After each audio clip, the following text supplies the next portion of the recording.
Hi everyone, welcome to Studio Jake. I, of course, am your host, Jacob Airy. So before I talk about the topic, I want to tell you I am now on Parler. That's right, it's the free speech, non-bias, no censorship social media platform. I'm excited to be a part of it. You can find me there at Real Jacob Airy.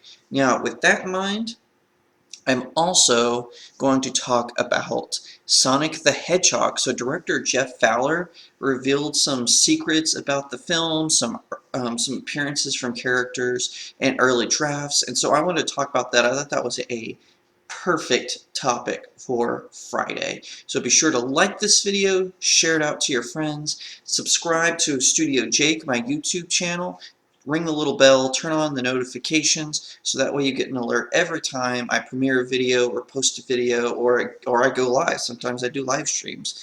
Whatever the case may be. Also, like me on Facebook, which is author Jacob Airy. Like the video there, share it out, let all your friends know about me. With all that in mind, sit back, relax, and welcome to Studio Jake.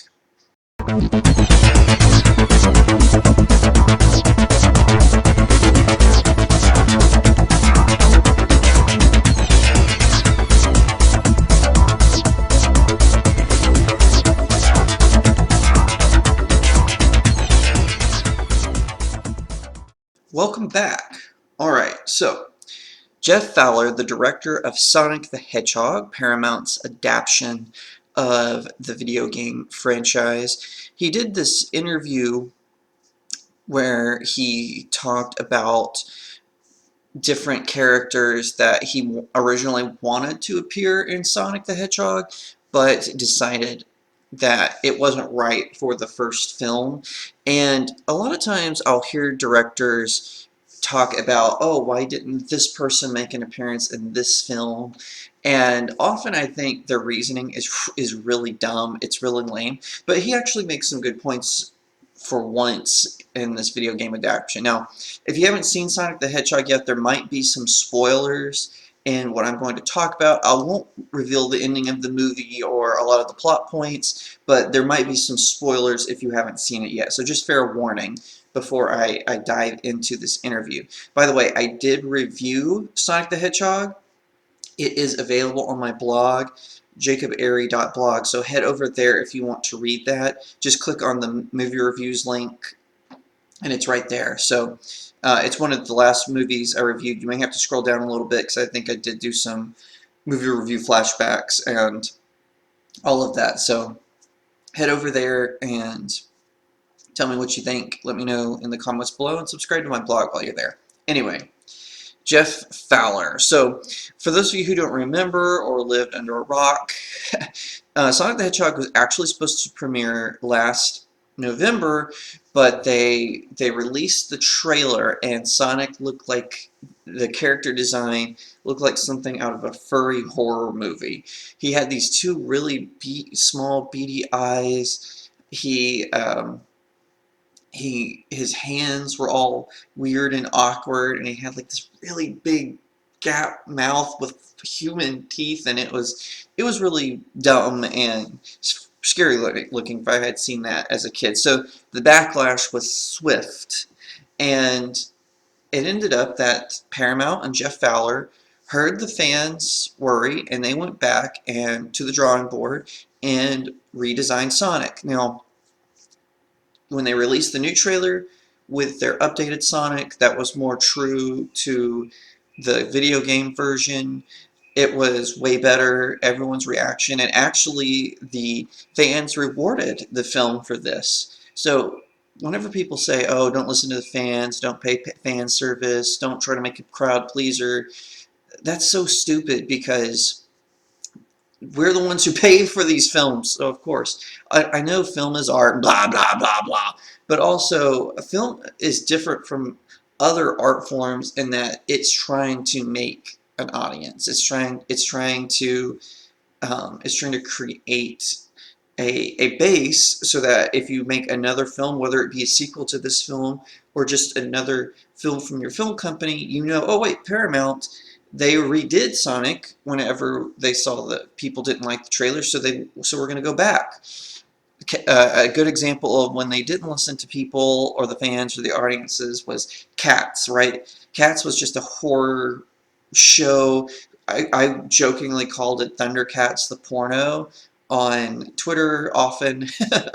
So, and then it turned out people who went to actually pay money to see the movie, they were horrified by it. Apparently there was even worse stuff in it. So it's a good idea sometimes, not always, but sometimes it's a good idea to listen to the fans. I'm very pro audience when it comes to films. So anyway, Jeff Fowler, he did an interview with comics.com, and he actually talked about how Supersonic was supposed to appear in the film. So those of you who don't know, in Sonic lore in the video games, I believe every comic book version has also picked this up.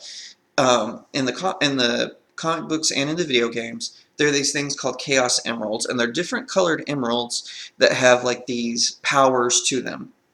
Now, when Sonic collects all 7 and collects 50 rings in the power rings, which are these golden energy things, they help you maintain your life in the video games. If he collects that many and then collects the 7 Chaos Emeralds, he turns into Supersonic, which is greatly enhances his speed and his strength. It has appeared, I believe, in most Sonic games. Like I know for sure Sonic Adventure 1 and Sonic Adventure 2, you can play as Supersonic. During the battles, even though you just need 50 rings initially to collect, his power starts weighing on the rings, and so you have to constantly be getting power rings to keep that form, otherwise you turn back to normal and the boss can kill you. So Supersonic is. They also have a super version of Knuckles called Hyper Knuckles, and basically, in Sonic he turns gold, and then with Knuckles he turns. Originally they were drawing him this weird pink color, but recently they made it more like a ruby, like a shiny red ruby color. So really cool, really neat. Um, and so Jeff Fowler talked about this. Like I said, I believe the interview was with comicbooks.com. So just so you know, comicbooks.com, I always take what they write with a grain of salt because they have done really shoddy reporting the last 5 years. I mean, they have done some really crappy reporting. But anyway, he did do an interview with them, and this is what he said about Supersonic. It didn't make sense to obviously bring in the supersonic thing just yet. I mean, there were very early versions, the scripts and the outlines were because we knew that's something that's very important in the fan mythology or the mythology that fans love. And Chaos Emeralds are definitely a huge part, even going back to the first game in '91. And it was definitely something that we were kind of trying to see, like, doesn't it make sense to include one of these? But again, just going back to what I said about the simplicity of it, and just for the sake of really starting from the simplest version and not trying to do too much. It just felt like let's just do the origin of Sonic and Robotnik and try to nail those characters before we potentially would open up to some of these elements from the games that fans know and love. So I actually agree with Jeff Fowler on this. I think Sonic, it was just the right length of time. It told just what you need to know. The only thing I really didn't care for, and I don't think I said this in my review, is how Sonic got his shoes, but it was passable. I was willing to suspend my fan hypersensitivity just for that, because basically Sonic's shoes, he has this unique kind of shoe, and they've changed over the years. Like if you look from the first game in '91 to even just to Sonic Adventure 2 or Sonic Heroes, his shoes have evolved, but basically he has to wear a certain kind of shoe that helps him not burn the soles of all his shoes. And basically, in some versions, they're unique, one of a kind, or Tails has shoes just like them, depending on the mythology, whether you go by comic book or by video game. So he also discussed having Knuckles the Echidna in the in the movie. Now, the Echidnas, now this is not a spoiler because this is way early on in the film. The Echidnas do make an appearance in the movie, but not Knuckles himself. Now, Knuckles is my favorite side character for Sonic the Hedgehog. He's appeared in Sonic the Hedgehog 3, and then he was in a game with Sonic, which was basically a remake of Sonic the Hedgehog 3, but it was called Sonic and Knuckles, and he has a more prominent role. And I actually do think though they remade Sonic the Hedgehog 2 but I think it was a Japanese exclusive. I don't think it came out in America, but they actually did remake Sonic the Hedgehog 2 with Knuckles appearing. Now, Knuckles did have his own game. It was called Knuckles Chaotix, and it included like a bunch of characters who were kind of minor characters. So, like Mighty the Armadillo was in it. He's in one of the Sonic games. I can't remember which one. The name escapes me. But since then, Knuckles has kind of become a staple. So, in the early versions, Knuckles was this really good treasure hunter who would hunt for rings and Chaos Emeralds and other treasures, but then later he became the guardian of Angel Island. Now, I mentioned the Chaos Emeralds there. The reason he guards Angel Island is that's where the Master Emerald is. So the Master Emerald is this giant Chaos Emerald that is incredibly powerful, and Sonic and Knuckles can both enter their super forms just by standing near it as long as they've collected enough power rings. Dr. Robotnik is constantly trying to steal it, and in fact that's how he and Sonic meet, is Dr. Robotnik finds Angel Island, and he needs a power source for this giant Death Star-like thing. He calls it the Death Egg. And he needs a new power source for it, so he wants to steal the Master Emerald. But he has to get it past Knuckles, so what he does is he lies, and he tells Knuckles that Sonic is a thief and is trying to find it. So this leads to a conflict, obviously, between Sonic and Knuckles, and they have to kind of duke it out. So a lot of fans were like, hey, we would have liked to have seen Knuckles. But again, he kind of talked about this. And again, this is from his interview with comicbooks.com. For the first film, we really were just looking at the 1991 game and just see where it all started and just keep it simple, Fowler explained. Just really try to nail Sonic and Robotnik and just set up their rivalry, because I think rivalry? There you go. Because you don't, I mean, there's a lot of great characters in the Sonic universe, but it's the most important thing, but it's the most important thing is just to get Sonic set up and just tell a little bit of an origin story with him, and just do it in a way that makes everyone fall in love with him as a character and just be rooting for more. And then, if all that goes well, then we can kind of open it up and bring in some of those other characters that fans know and love. Yeah, I mean, no one is more excited than me to have that opportunity. So, once again, I agree with him, even though I think it would have been cool um, to have Knuckles appear in the film. I think Jeff Fowler made the right call, focusing on Sonic's origin and developing his rivalry, like he said, with Dr. Robotnik. I think that that's really cool, and I'm glad that Jeff Fowler is calling him Robotnik. I am so angry that the American developers of the Sega games, they caved and started to call Dr. Robotnik Dr. Eggman. He's not referred to Dr. Robotnik in Japan, but I think that him needing a more sinister name for the comic books makes a lot of sense. I just think that um, him having a name like Dr. Robotnik, especially since he is this robotic genius, makes sense, and then Eggman is kind of an insult. I think that works better for the character. I'm so glad that they did that in the movie. They'll probably do this thing where in the sequel, Dr. Robotnik has gone a little crazy, and so he starts referring to himself as Eggman. So there's one other topic I want to talk about, because I think this is just so hilarious. So Al Pacino is starring in this Amazon exclusive show called Hunters, and it's about Nazi hunters, basically. So he's 79 years old. Good for him. And of course, he recently starred in one of the most boring, long, and greatest exaggerated film I've ever seen, The Irishman, which I gave a really poor review. Again, on my blog, go read it, go check it out.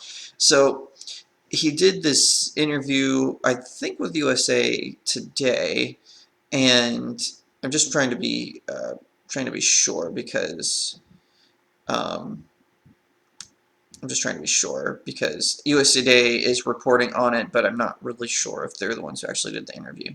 So anyway, um, it says 79-year-old film legend Al Pacino does, and it's in referring to when someone asked if he has a favorite superhero or favorite comic book.